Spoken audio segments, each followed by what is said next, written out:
आज आपण बनवणार आहोत झणझणीत असं कुर्ली मसाला किंवा आपण कुर्लीचा रस्सा बोललात तरी ठीक आहे. आता मी ह्या कुर्ल्या आणलेल्या आहेत, पण मी बाजारातून कोळणीकडूनच साफ करून आणलेल्या आहेत.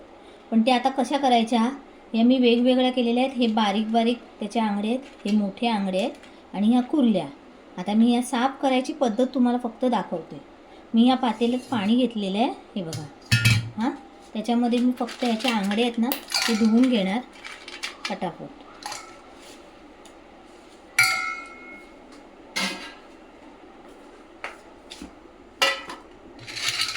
चांगले चोळून चोळून धुवून घ्यायचे, कारण ते मातीतून बेसून येते.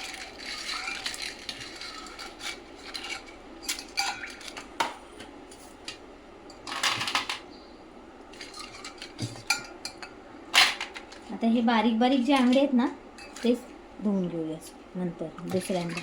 हे पण चांगले चोळून चोळून धुवायचे, त्याची सगळी माती निघून गेली पाहिजे. 2 पाण्यातून तरी कमीत कमी धुतलेच गेले पाहिजे. मी आता आणलं तेव्हासुद्धा पाण्यात घालून ठेवले होते, म्हणून त्याची साफ माती निघून गेलेली आहे बघा. हे झाले स्वच्छ.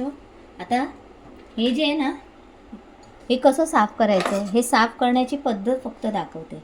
ही कुर्ली आहे. हां, हे पाठचा भाग, हे जे असतं ना ह्याचं हे असं ओपन करायचं चाकूच्या सहाय्याने. हां, हाताने नाही होत असेल, नखं नसतील तर चाकूच्या सहाय्याने हे पहिलं काढून हे फेकून द्यायचं पार्ट आहे. त्याच्यानंतर हे स्वच्छ धुवून घ्यायचं, चांगलं चोळून चोळून धुवून घ्यायचं. आता हे असं दाबल्याबरोबर पटकन निघतं, हे बघा निघालं. आता हे असं काढायचं बघ, सहज अगदी सहज निघतं.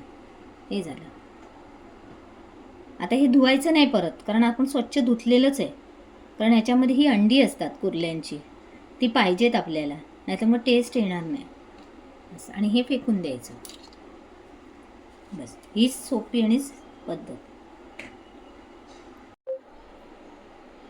ह्या आता आपल्या कुर्ल्या साफ झालेल्या आहेत. हां, अशाच साफ करायच्या. हे बघा एकदम छान सुंदर अशी ताजी.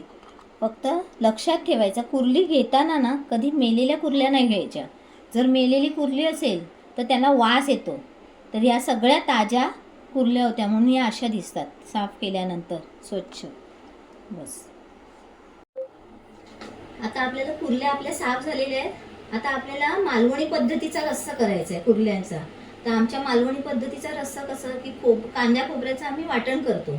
तर मग हे मी 2 कांदे घेतलेले आहेत. मला जसं तुम्हाला पाहिजे, रस्सा जास्त असेल किंवा कमी असेल त्या हिशोबाने, पण मी 2 कांदे चिरून घेतलेले आहेत. जेवढे कांदे दिसतात तेवढंच हे सुकं खोबरं आहे. त्याच्यानंतर 7 ते 8 लसणीच्या पाकळ्या.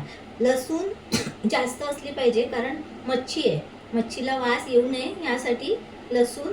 1 इंच आलं आणि एवढी 1 मूठ कोथिंबीर.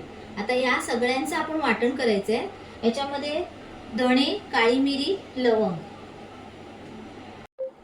आणि हे धणे, या 3 लवंग आहेत, 7 ते 8 काळी मिरी आहेत, 2 ह्या हिरव्या वेलच्या आहेत आणि 1 इंच दालचिनी आहे.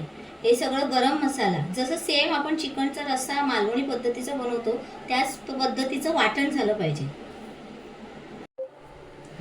आता आपण वाटण कसं भाजायचं ते दाखवते.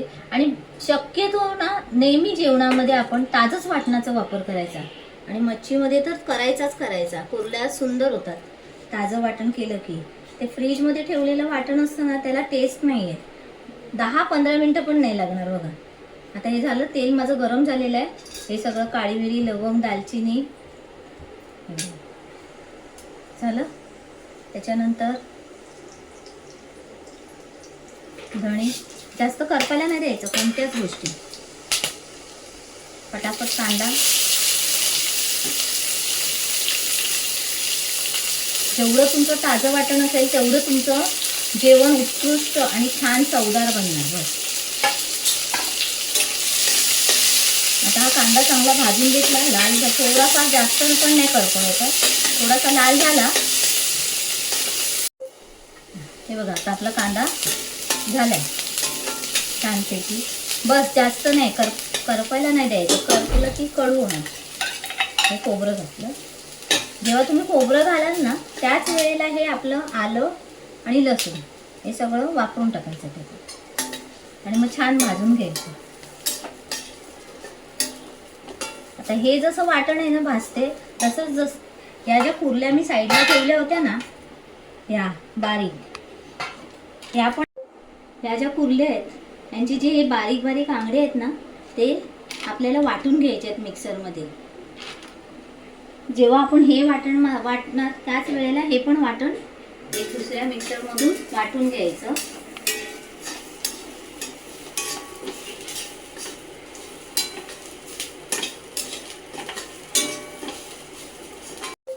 आता हे एवढंच फक्त बघा लालसर थोडंसं वाटून घेतलंय मी, हे भाजून घेतलेलं आहे. आता हे काढलं मी मिक्सरमध्ये सगळं वाटण आणि मग त्याच्यातच मी ही कोथिंबीर जी आपण वाटायला काढली होती ती ह्या वाटणातच घालायची, मिक्स करायची एकत्र आणि सगळं वाटण वाटून घ्यायचं. 2 चमचे तेल घातलंय, चांगलं गरम झालंय. लसूण वापरायचं 2 ते 3 पाकळ्या.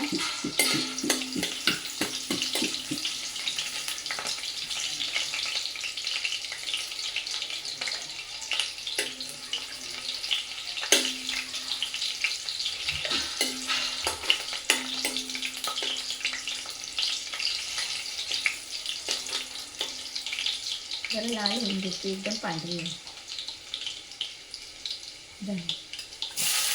एक कांदा बारीक चिरून घेतलाय, कांद्याची हलवा, थोडंसं मीठ जेवढं चवीपुरतं. नंतर कमी लागलं कमी पडलं तर आपण नंतर वापरू. आता सध्या मी 1 चमचा मीठ वापरते.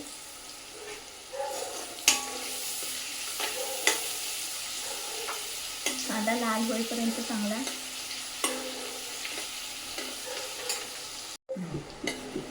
कांदा हा लाल होईपर्यंत आपण जे हे कुर्ल्यांचे बारीक आंगडे बघा बारीक करून घेतलेले आहेत, ते जे छोटे छोटे आंगडे होते ना ते मी बारीक करून घेतलेत मिक्सरमध्ये. आता ते एका वाटीत काढायचे, मी दाखवते कसं काय करायचं ते, सिक्रेट रेसिपी. पाणी घातलं हे बघा, एवढं पाणी घातलं. आता हे एका बारीक कपडा पातळ कपडा घ्यायचा आणि हे पाणी आहे ना चांगलं गाळून घ्यायचं. कारण काय माहिती आहे ह्याच्यामध्ये ही कचकच आहे बघा, ती निघून गेली पाहिजे. कपड्यामध्ये किंवा गाळण असेल त्या गाळणीने हे पाणी गाळून घ्यायचं. ते तोपर्यंत आपलं कांदा लाल झालेला आहे. की लाल झालेलं आहे हा बघा, बस जास्त करपवायला नाही द्यायचं. आता मी 1 चमचा मसाला वापरते, पाव चमचा हळद.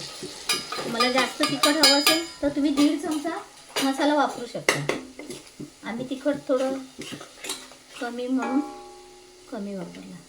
मसाला थोडा चांगला भाजून घ्या तेलामध्ये, चांगला परतून घ्यायचा. झाला मसाला छानपैकी भाजून घेतला आहे मी. आता त्याच्यामध्ये मी वाटण घालते. कांदा खोबऱ्याचं जे मी बारीक केलेलं ना मगाशी मिक्सरमध्ये ते.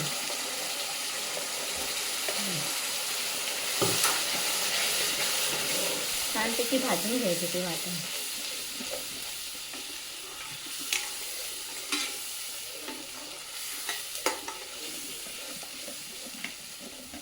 आपण मीठ तर पहिलंच घातलेलं आहे, त्याच्यामुळे मीठ आता वापरायचं नाही. 7 ते 8 कोकम.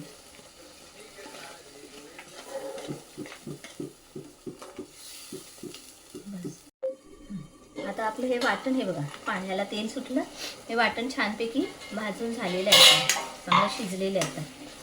आता जे आपण हे पाणी गाळून काढलेलं ना त्यांचं आंगड्यांचं ते आता आपण वापरायचं.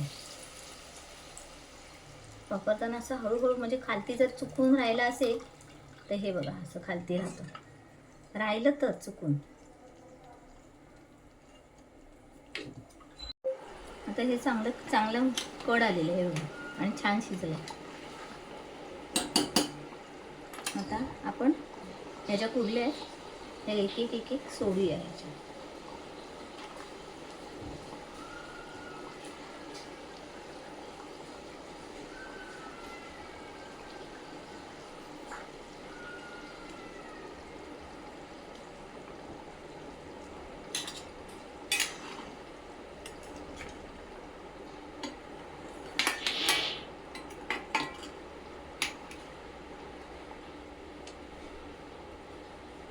नंतर आंबे.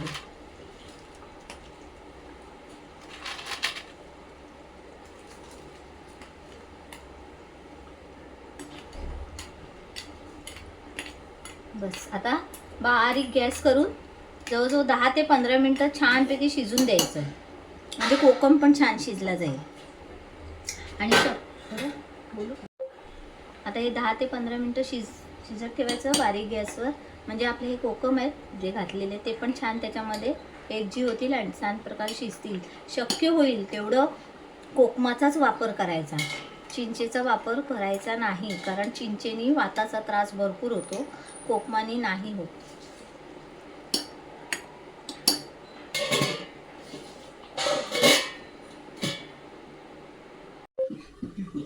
आता आपल्या या कुरड्या एकदम छानपैकी शिजलेल्या आहेत. हे बघा रस्सा पण झालेला आहे छान असं तेल सुटायला पाहिजे.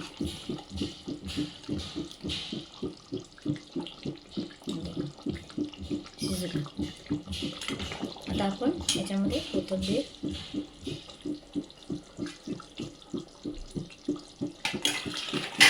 आणि गॅस बंद करून आता आपण सर्व करूया.